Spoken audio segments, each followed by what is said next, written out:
All right, so today we are going to dive into some sources that you gave me, and they paint like a really wild picture. I mean, we're talking weirder than any science fiction I've read recently. Mm-hmm.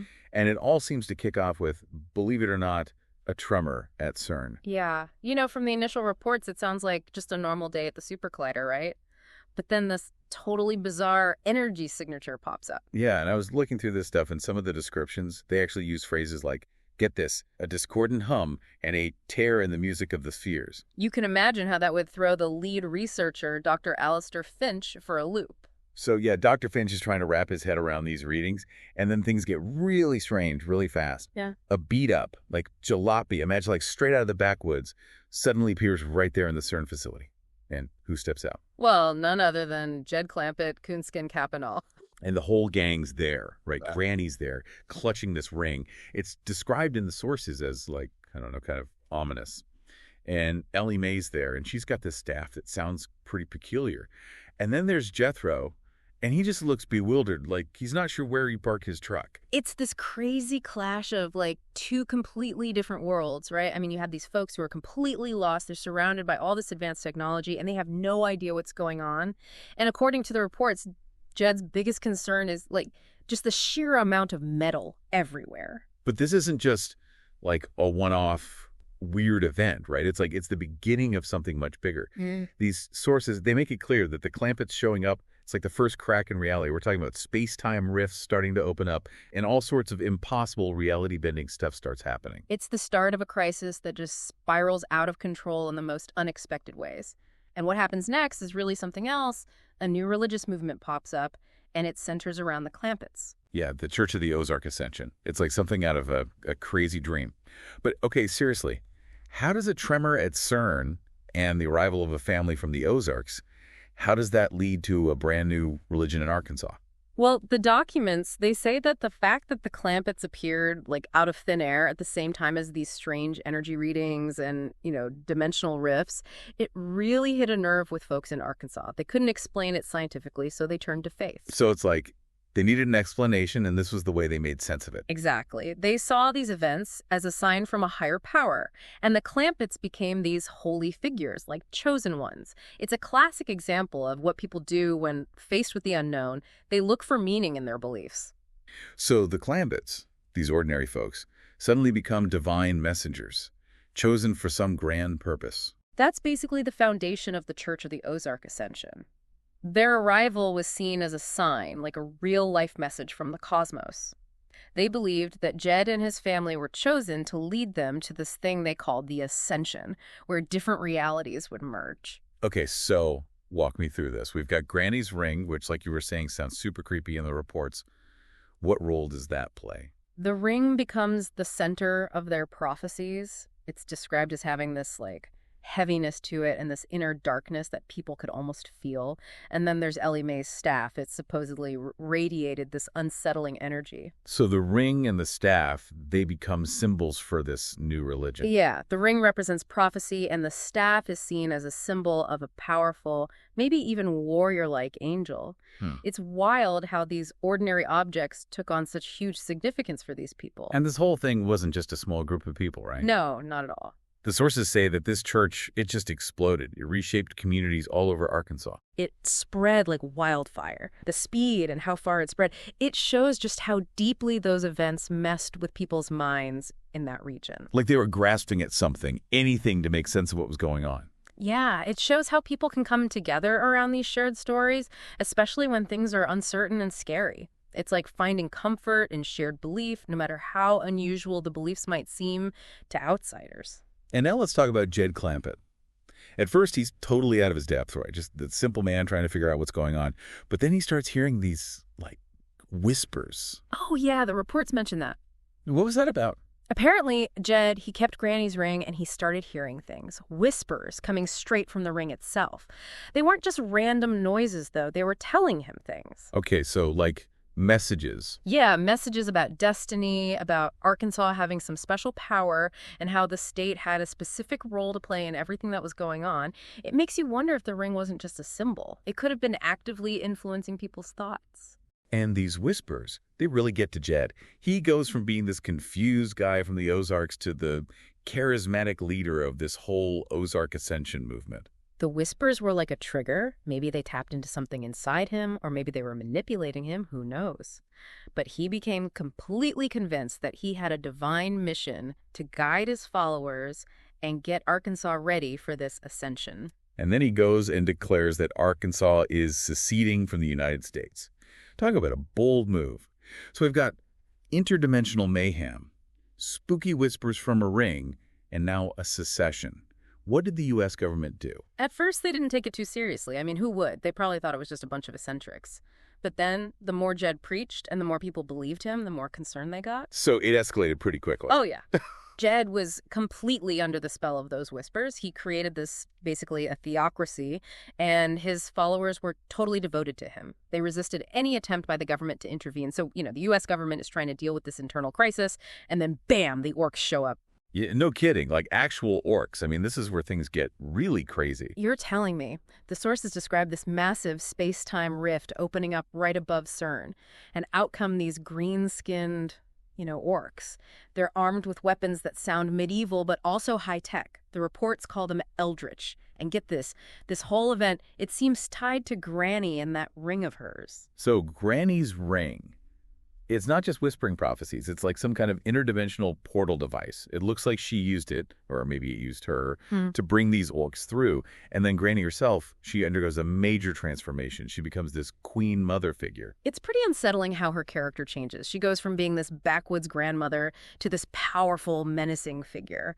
She starts talking about creating this new confederacy, but it's twisted, ruled by iron and magic. And those orcs, they're not exactly peace-loving, right? The reports make it clear that the military, they just couldn't handle their magic and their weapons. It's like our tactics and weapons were totally useless against them. They were fueled by this dark magic, and they followed Granny without question.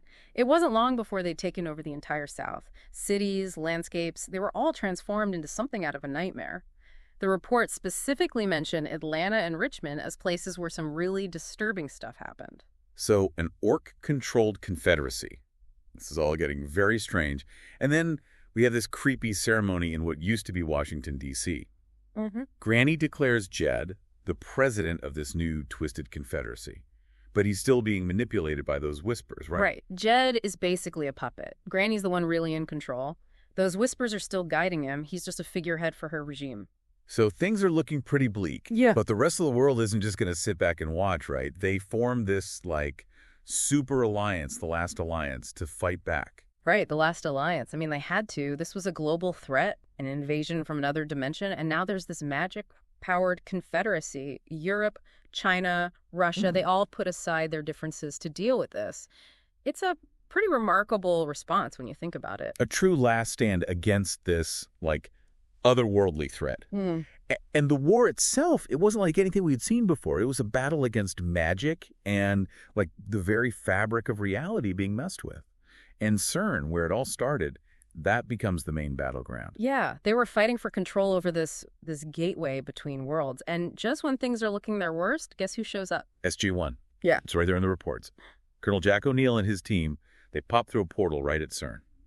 For anyone who doesn't know, SG-1, they were like this special ops team that dealt with all sorts of crazy interdimensional stuff. And, they were the perfect team for this situation. They were experienced in dealing with the bizarre. Major Carter, she starts analyzing this captured gold device. The gold, just to remind everyone, they were those parasitic aliens with super advanced technology. Right, and Carter figures out that the device is linked to Granny's ring, and that's when they realize that someone's been messing with these rifts, intentionally opening them. And that someone turns out to be Baal, a gold, of course. Who else would it be? Figures, right. He even sends out this, gloating message. He's bragging about having this staff of chaos and being in control of the rifts. This guy was a classic villain. Arrogant, completely dismissive of humans. That's a gold trademark. And his message, it confirms that he's the one behind all this. And it also introduces this whole new element to the story, the Staff of Chaos, another powerful artifact that could make things even worse. This wasn't some random accident. It was all planned by this ancient, powerful being. So SG-1, their mission becomes clear. They have to get to the Antarctic Stargate, which is, get this, inside this floating necropolis, I mean, come on, that sounds straight out of a fantasy novel. The necropolis is a whole other level of weird. This heavily guarded, flying structure, it's full of dark magic and advanced tech. It's like a symbol of how much power Baal and his allies have. Reaching the Stargate inside becomes their only hope. Why? What's so important about the Stargate? It's their only way to call for backup. It's how they communicate with allies like the Asgard, those super advanced aliens. Okay, so they've got to get to that Stargate. But inside the necropolis, they discover something truly messed up about Granny. She's somehow put her mind, her essence, into this thing called the Helm of Domination. Yeah, that's where things go really dark. It's like, what is with these artifacts in this story? The helm is how she's controlling the orcs. It's this artifact that radiates this aura of, like, absolute power. They confront Granny, and O'Neill manages to get the helm away from her. Teal, he destroys her physical body. But then something terrible happens. I know what you're going to say. O'Neill, he puts on the helm. I mean, it's a huge shock, right? Talk about a plot twist. He becomes this thing called the Lich King. That doesn't sound good at all. No, not good at all. Armiel, the seasoned soldier, he's instantly corrupted by the helm. He's transformed into this being of pure dark energy. The orcs, they immediately switch their allegiance to him. SG-1, they have to retreat. Their mission just completely blew up in their faces. The situation goes from really bad to even worse. Carter, she comes up with this crazy plan to use the super collider as a weapon. She wants to aim it at the necropolis, at the helm, but there's a catch. A big catch. The consequences could be catastrophic. Catastrophic is an understatement. Carter figures out that the only way to destroy the helm and the necropolis is with a massive energy blast from the super collider. But doing that would completely irradiate Antarctica. The whole continent would be uninhabitable. That's a tough call. Sacrifice a continent to save the world. It's like, what choice do you even make there? It's a horrific ethical dilemma. And then right when they're wrestling with this impossible choice, Bobby Joe Bradley shows up out of nowhere. Another portal, another unexpected arrival. Bobby Joe, her arrival. It's this like moment of humanity in the middle of all this strategic planning and war. The Alliance, they're faced with this impossible choice, and they decide to tell Bobby Joe about it. It's like they were looking for some moral guidance. It's a powerful reminder that even in the face of these huge threats, human compassion still matters. And Bobby Joe, she refuses. She can't bring herself to condemn a whole continent. That takes a lot of courage. Her decision forces the Alliance to find another way. It's a turning point. It makes them reject this solution that would have had such awful, long-lasting consequences. And thankfully, it seems like there might be another way. Ellie Mae comes back, but she's different now. She's not that naive girl anymore. She offers the Staff of Chaos to T. Illick. She seems to understand how dangerous Granny has become, and she knows the staff. It might be the only weapon that can stop her. She's like, here, T. Illick, use this. This is what you need. It's a huge moment of growth for her character. So Teal'c, now he's got this Staff of Chaos, and he goes back into the necropolis for this final showdown with O'Neill, the Lich King. Imagine that battle, your friend, completely corrupted, turned into this powerful, evil being. It must have been heartbreaking for Teal. The reports describe it as this brutal fight, charged with emotion. Teal'c, he's trying to save his friend, and he uses the staff to try and break the helm's control. And he succeeds. He shatters the helm, and O'Neill is free. But the energy released from the helm, it destabilizes the entire necropolis, and it crashes. Teal'c and O'Neill, they're both presumed dead. A bittersweet victory, if you can even call it a victory. It's a huge loss for SG-1 and the Last Alliance, but they don't give up. Carter and Daniel, they make their way through this radioactive wreckage to the Stargate, and they send a desperate message to the Asgard asking for help. Their determination is amazing. They could have just given up, but they didn't. They kept fighting. And thankfully, their call is answered. Thor and the Asgard fleet arrive. Talk about a relief. But what could they even do at that point? The situation seemed hopeless. Well, the Asgard, they're incredibly advanced, and Thor uses their tech to disrupt the interdimensional ring. This breaks its control over the orcs. They're no longer under Baal's influence, and Jed Clampett, he's taken into custody. So finally, Jed's held accountable for what happened. But his trial, it paints a different picture of him. It turns out he was more of a victim than a villain. The evidence was pretty clear. Jed was manipulated by that ring. The tribunal decides to focus on rehabilitating him rather than punishing him. So while the world is starting to pick up the pieces and everyone's attention is on Jed's trial, Ellie Mae, well, it turns out she wasn't Ellie Mae at all. It was Baal all along. He reveals his true identity to the whole world. Talk about a twist ending. Nobody saw that coming. It's chilling. That whole time, he was pretending to be this innocent girl, but he was the mastermind behind everything.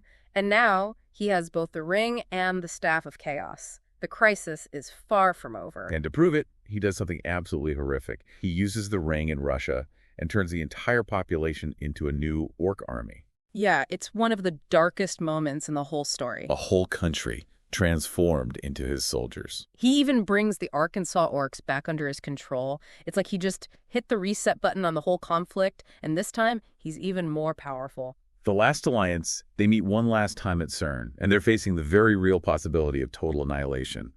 They're talking about using some last resort weapons, things that could destroy the planet. It's like the mood must have been pure despair. Yeah, you can only imagine. Facing the end of the world, and they're out of options. But just when all hope seems lost, Teal'c returns. Wait, what? But he was in the Metropolis when it crashed. How did he survive that? Somehow he did. The reports say it was a combination of his Jaffa physiology, his training, and sheer willpower. His return gives the Alliance a glimmer of hope. It's like maybe, just maybe, they can pull this off. And it all comes down to this final showdown at CERN. Ba'al arrives with his army of orcs, and Teal'c stands against him. It's one warrior against an entire army, the fate of the world hanging in the balance. The tension must have been incredible. And Ba'al, he actually tries to tempt Teal. He offers him power, a place by his side, but Teal refuses. He was never going to betray his principles, his loyalty to Earth. And then they fight. It's this brutal hand-to-hand combat, no fancy weapons, no magic, just raw strength and skill. And in the end, Teal wins. He kills Ba'al. It's amazing. Teal'c, he embodied the strength of the human spirit. He faced impossible odds and won. It's a victory that came at a huge cost, but a victory nonetheless. And in the aftermath, things start to go back to some kind of normal. The Russian orcs turn back into humans, the Confederacy collapses, and the last alliance, they stay together. At least for now. And Jed Clampett, he goes back home to the Ozarks, back to his simple life. It's a reminder that even in the midst of all this chaos, there's still this, core of humanity that survives. Wow. We started with a strange event at CERN, and we ended up with an interdimensional war, crazy leaders, and a battle against a gold mastermind. These documents, they paint a wild picture of how fragile our reality is, and how even in the darkest times, there's always hope. And they really make you think, don't they, about the hidden forces that might be at work in our world, the things we don't even know about. It's a reminder to keep questioning, to keep looking for answers, and to never take anything for granted. Exactly. We've got to stay vigilant, stay curious, and who knows, maybe one day we'll uncover the truth about those unseen forces. But until then, we'll keep digging, keep exploring, and we'll see you on our next deep dive.